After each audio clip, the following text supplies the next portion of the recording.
United Nations and its Security Council have condemned the attacks in Tunisia, Kuwait and France on Friday.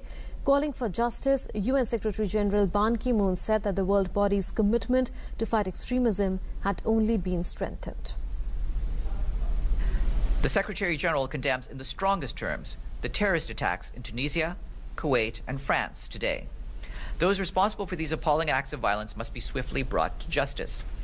The Secretary General affirms that far from weakening the international community's resolve to fight the scourge of terrorism, these heinous attacks will only strengthen the commitment of the United Nations to help defeat those bent on murder, destruction, and the annihilation of human development and culture.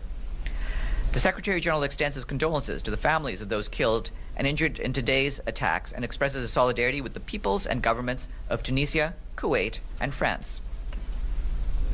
The United States also condemned the attacks. However, the U.S. said that there was no evidence so far that Friday's terrorist attacks in the three countries were coordinated. The United States condemns in the strongest possible terms today's horrifying terrorist attacks in France, Kuwait, Somalia, and Tunisia, where dozens of innocent civilians, and in the case of Somalia, Burundian peacekeepers, were killed and injured. We express our deepest sympathy to the victims' families and our heartfelt wishes for the recovery of those injured.